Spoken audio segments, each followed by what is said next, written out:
우울증은 단순히 우울한 기분과는 전혀 다릅니다. 겉은 웃고 있지만 속은 썩어 들어가는 고통스러운 심정, 아무도 알아주지 않는 홀로 견디는 고통이 이분들이 겪는 지옥입니다. 안녕하세요. 30년차 정신건강의학과 전문의 유상우입니다. 마음의 병은 남의 이야기가 아닙니다. 나의 가장 가까운 가족, 자녀, 친구의 이야기일 수도 있고요. 어쩌면 나 자신도 가지고 있을지 모릅니다. 항상 밝게 웃는 모습을 보이던 사람이 실제로는 우울증을 앓고 있었다는 사실이나 또는 스스로 생을 마감했다는 소식에 놀라신 적이 있을 겁니다. 우울증은 다양한 증상이 지속되는 뇌의 기능 저하 상태입니다. 뇌 내 신경 전달 물질인 세로토닌 부족 등이 원인으로 알려져 있습니다. 전형적인 우울증 증상을 살펴보면 기분 저하라고 할 수 있는 상태입니다.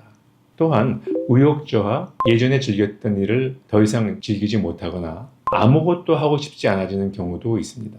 그리고 죄책감으로 스스로를 지나치게 책망하며 주변 사람들에게 폐를 끼쳤다고 느끼는 증상도 전형적인 우울증 증상입니다. 이런 증상들은 자기 자신이 느낄 뿐만 아니라 주변 사람들이 알아볼 정도의 모습을 보이기 마련입니다. 우울한 표정, 행동이 느려지고 제대로 집중하지 못하는 그런 현상들이죠. 한편 겉으로 보기에는 밝아 보이는 경우도 있습니다. 흔히 미소 우울증이라고 불리는 유형인데요. 가면을 쓰고 있는 것처럼 겉으로 드러나지 않는다고 해서 가면성 우울증, 스마일 마스크 증후군 등으로 불리기도 합니다.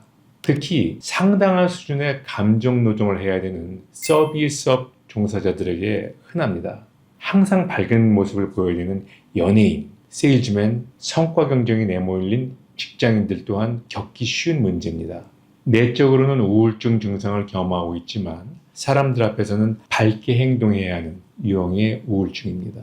그래서 겉으로 보기엔 우울증처럼 보이지 않습니다. 실제 통계가 말해주는데 2022년에 우울증으로 진료받은 환자는 100만 명이 넘었습니다. 2018년 진료받은 75만 명에 비해 4년 만에 30% 이상 증가를 했습니다.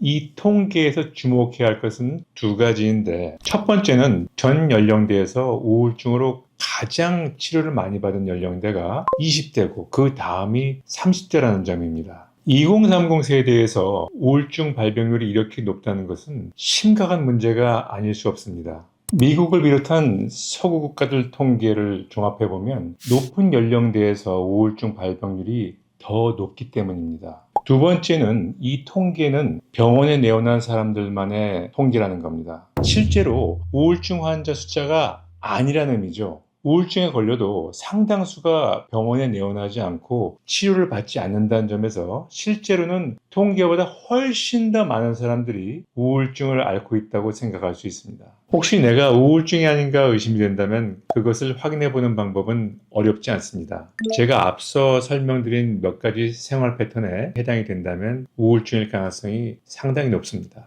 그리고 우울증을 스스로 체크해보는 자가진단 방법도 있는데요. 국립건강센터의 국가트라우마센터 사이트에 들어가시면 쉽게 우울증 테스트를 해보실 수 있습니다. 우울증의 치료 방법으로는 여러 가지가 있지만 임상 현장에서 가장 널리 쓰이는 약물 치료와 그리고 비약물적인 치료법으로 TMS, 경독의 자기자극술이라고 하죠. 그리고 인지치료로 요약해 볼 수가 있겠습니다.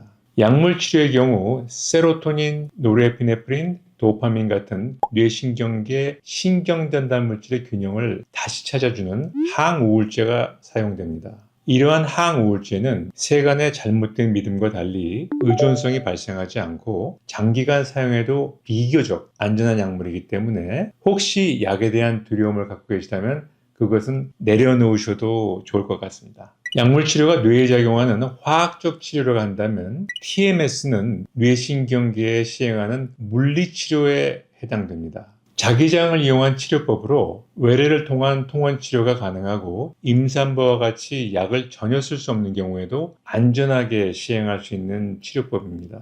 2008년도에는 미국 FDA 승인을 받았고 현재는 선진국뿐만이 아니라 한국의 대학병원에서도 널리 시행되고 있는 아주 안전한 우울증 치료 방법입니다. 인지치료는 우울증에서 흔하게 발견되는 부정적인 인지 왜곡을 찾아내서 분석하고 교정해 나가는 치료법입니다. 약물 치료만큼이나 우울증 치료에 있어서 효과적이어서 죄책감이나 절망감 같은 증상을 경감시키고 나중에 약물 치료가 끝난 다음에도 우울증 재발 방지를 하는데 큰 역할을 하게 됩니다. 그 이외에도 환자의 증상이나 현재 처해 있는 환경에 따라서 대인관계 정신치료, 분석적 정신치료, 그룹치료 등이 우울증 치료에 사용될 수 있습니다. 우울증 치료 과정에서 꼭 알아두셔야 할 점들을 3가지로 정리를 해봤습니다. 첫 번째로는 우울증 치료를 시작하고 한두 달 지나서 나는 좀 좋아진 것 같은데 주변 사람들이 왜 이전처럼 업무를 제대로 못하느냐 또는 왜 이렇게 학업에 집중을 못하느냐 이런 이야기를 들을 수 있습니다. 이건 너무나 당연한 과정입니다. 예를 들어 볼게요. 다리뼈를 골절당했습니다. 부러졌어요. 단순 골절이라면 보통 한 달 정도면 깁스를 풀게 되죠. 그러면 부러지기 전처럼 뛰어다니고 축구도 할 수 있을까요? 아니죠. 그렇게 되려면 적어도 반년에서 1년 이상의 시간이 소요됩니다. 우울증도 마찬가지입니다. 제대로 치료를 받으면 한두 달 정도면은 우울증이 많이 좋아지지만 원래 기능으로 회복될 때까지는 수개월에서 그 이상의 시간이 소요되는 경우가 거의 대부분입니다. 두 번째는 치료 속도에 개인적인 차이가 있다는 겁니다. 여러 가지 요인이 있지만 여기에 미치는 가장 중요한 요인은 각 개인이 현재 처해 있는 환경입니다. 여전히 가정 환경이 안 좋다거나 경제적인 어려움이 지속되고 있다면 아무래도 우울증 증상이 호전될 때까지는 시간이 더 걸리는 것이 당연한 현상입니다. 세 번째로는 약물 치료를 자의적으로 중단해서는 안 된다는 겁니다. 우울증 치료로 호전이 되면 많은 분들이 다 나은 것 같은 느낌, 마치 약을 안 먹어도 될 것 같은 느낌, 치료를 안 받아도 될 것 같은 느낌에 빠집니다. 착각이죠.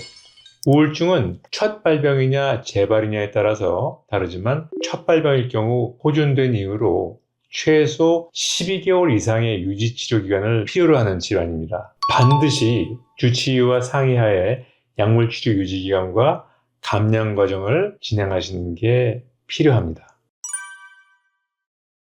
마음의 병에 대한 편견으로 정신과 방문을 꺼리는 사람도 많습니다. 가까운 사람들이 기운 없어 보인다거나 표정이 어두워 보인다 정도로만 느낄 뿐입니다. 이로 인해서 게으르다든가 힘든 상황에서 도망친다, 노력이 부족하다 오해를 받기 쉽습니다. 어떤 병이든 조기 발견과 치료가 중요하잖아요. 방치하면 회복까지 오랜 시간이 걸리게 됩니다. 내가 요즘 좀 이상하다 하거나 평소와 다르다라고 느낀다면 더 심각한 상태로 가기 전에 의학적 도움을 꼭 받아보시기를 강조드립니다. 비슷한 상황을 겪고 계신 분이 계시다면 댓글로 경험을 나눠주시기 바랍니다. 영상이 도움이 되셨다면 구독, 좋아요 부탁드리겠고요. 오늘도 여러분의 평안한 하루를 기원합니다. 닥터유의 마음쉼터 유상우 원장이었습니다. 감사합니다.